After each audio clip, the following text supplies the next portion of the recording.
आज हम बात करने वाले हैं एक ऐसे कानून के बारे में जो झारखंड के गांवों की पूरी तस्वीर बदल सकता है। जी हां, हम बात कर रहे हैं राज्य के नए पेसा नियमों की जो गांवों को अपनी किस्मत खुद लिखने का अधिकार देते हैं। तो चलिए समझते हैं कि ये नियम आखिर कैसे झारखंड के गांवों की कहानी में एक बिल्कुल नया मोड़ ला रहे हैं। अब सवाल ये है कि ये सारी बातें आ कहां से रही हैं। तो देखिए, ये सब कुछ सीधे इस सरकारी दस्तावेज से लिया गया है, झारखंड पंचायत उपबंध नियमावली 2025। और ये सिर्फ कोई सरकारी कागज नहीं है, बल्कि ये तो सशक्तिकरण का एक नया अध्याय है जो इसी साल की शुरुआत में लागू भी हो चुका है। जरा एक पल के लिए सोचिए, कैसा हो अगर गांव के भविष्य से जुड़े बड़े बड़े फैसले किसी दूर दराज के दफ्तर में न लिए जाएं, बल्कि गांव की चौपाल पर गांव के ही लोगों के बीच लिए जाएं। बस यही वो बड़ा सवाल है जिसका जवाब हमें इन नए नियमों में मिलता है। तो सवाल उठता है कि आखिर ये नए नियम हैं क्या और इनमें ऐसा क्या खास है। चलिए इसे एकदम आसान भाषा में समझने की कोशिश करते हैं। देखिए, ये सिर्फ कुछ नए कानून नहीं हैं, बल्कि ये गांव में शासन के पूरे तौर तरीके को बदलने वाली एक मजबूत नींव हैं। अगर बिल्कुल सीधे सीधे कहें तो पेसा नियम जो अनुसूचित क्षेत्र हैं वहां के गांवों को अपना शासन खुद चलाने का कानूनी अधिकार देते हैं। और इसका मकसद बिल्कुल साफ है कि गांव अपनी सदियों पुरानी परंपराओं को बचाए रख सकें और अपने जल, जंगल, जमीन जैसे कीमती संसाधनों पर अपना हक जता सकें। अच्छा, इस पूरे बदलाव के केंद्र में कौन है? सिर्फ एक शक्ति, और वो है ग्राम सभा। इसे आप गांव के शासन का धड़कता हुआ दिल भी कह सकते हैं। तो ये ग्राम सभा है क्या? देखिए, ये कोई चुनी हुई कमेटी नहीं है, बल्कि ये तो गांव के हर एक वयस्क सदस्य से मिलकर बनती है, जिसका भी नाम वोटर लिस्ट में है। मतलब साफ है, गांव का हर वोटर अपने आप में ग्राम सभा का सदस्य है। और यही ग्राम सभा अब फैसले लेने वाली सबसे बड़ी ताकत बन गई है।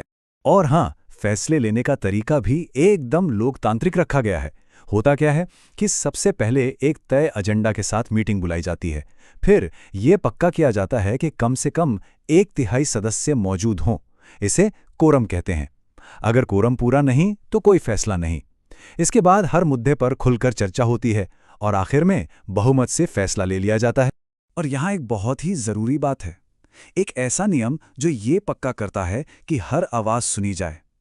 ग्राम सभा की किसी भी बैठक में जितने भी लोग आएं, उनमें से कम 1/3 महिलाओं का होना जरूरी है, बिल्कुल अनिवार्य। ये सिर्फ एक नंबर नहीं है, ये तो फैसलों में उनकी बराबर की भागीदारी की गारंटी है। चलिए अब बात करते हैं इन नियमों के शायद सबसे बड़े और सबसे क्रांतिकारी बदलाव की। यह है अधिकारों का हस्तांतरण, खासकर जब बात गांव के प्राकृतिक संसाधनों की आती है। और ये वाकई एक बहुत बड़ा बदलाव है। अब से गांव के जल, जंगल और जमीन की मालिक और संरक्षक कोई सरकारी विभाग या कोई बाहरी कंपनी नहीं होगी, बल्कि खुद ग्राम सभा होगी। और इस अधिकार का दायरा भी काफी बड़ा है। इसमें क्या क्या आता है?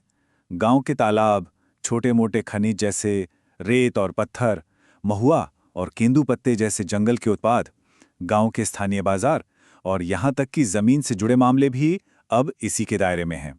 सोच कर देखिए, अब गांव के लोग खुद मिलकर तय करेंगे कि उनके तालाबों की देखभाल कैसे करनी है, जिससे हर घर को पानी मिल सके। असली शक्ति तो यही है जो जमीन पर दिखे। बिल्कुल इसी तरह अगर गांव की सीमा के अंदर रेत या पत्थर का खनन होना है तो उसकी इजाजत देनी है या नहीं, ये फैसला भी अब ग्राम सभा ही करेगी। और सबसे अच्छी बात, इससे जो भी कमाई होगी वो सीधे गांव के विकास पर खर्च होगी। और बात यहीं खत्म नहीं होती। वो वन उत्पाद जो लोगों की रोजमर्रा की जिंदगी और कमाई का जरिया हैं, जैसे महुआ, साल के पत्ते या शहद, उन पर अब पहला हक गांव वालों का होगा। ग्राम सभा अब इनको इकट्ठा करने से लेकर बेचने तक की पूरी प्रक्रिया को खुद मैनेज कर सकती है। लेकिन रुकिए, ये नियम सिर्फ संसाधनों तक ही सीमित नहीं है। ग्राम सभा की भूमिका गांव के सामाजिक और सांस्कृतिक ताने बाने को संभालने और मजबूत करने में भी उतनी ही अहम है। अब ग्राम सभा को कई और ताकतें भी दी गई हैं, जैसे वो अपनी परंपराओं की रक्षा कर सकती है, गांव के छोटे मोटे झगड़े खुद ही सुलझा सकती है, गांव में आने वाले हर डेवलपमेंट प्रोजेक्ट को हाँ या ना कह सकती है, और सबसे जरूरी, अपनी जमीन को गलत हाथों में जाने से रोक सकती है।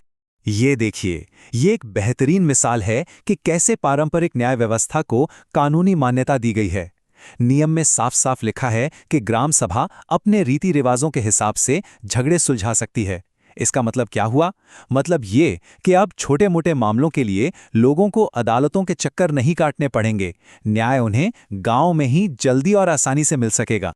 और ये एक बहुत बड़ा सुरक्षा कवच है। अब कोई भी बाहरी कंपनी हो या सरकारी विभाग, वो सीधे गांव में आकर कोई प्रोजेक्ट शुरू नहीं कर सकता। कोई भी काम शुरू करने से पहले उन्हें ग्राम सभा से मंजूरी लेनी ही पड़ेगी। ये नियम समुदाय की सहमति को सबसे ऊपर रखता है। तो कुल मिला के इन सभी नियमों और अधिकारों का जमीनी स्तर पर लोगों की जिंदगी पर क्या असर पड़ेगा? चलिए अब ये समझते हैं कि ये बदलाव असल में कितना बड़ा है।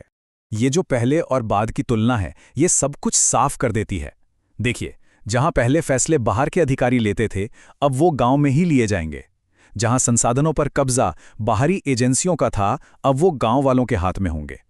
थोपी गई योजनाओं की जगह अब ऐसी योजनाएं होंगी जिन्हें गांव वालों ने खुद मंजूरी दी हो। और हां, जिन रीति रिवाजों को अक्सर नजरअंदाज कर दिया जाता था, उन्हें अब कानूनी सुरक्षा मिलेगी। अगर इन सारे नियमों का निचोड़ सिर्फ एक लाइन में बताना हो तो वो यही है: गांव के बारे में फैसले अब गांव में ही लिए जाएंगे। स्वशासन का असली मतलब शायद यही है। तो आखिर में ये सबसे बड़ा सवाल हमारे सामने खड़ा होता है कि ये अधिकार कागज पर तो आ गए हैं, लेकिन इन्हें जमीन पर हकीकत बनाने के लिए क्या करना होगा? लोगों को जागरूक करने से लेकर उनकी क्षमता बढ़ाने तक असली चुनौती तो अब शुरू होती है।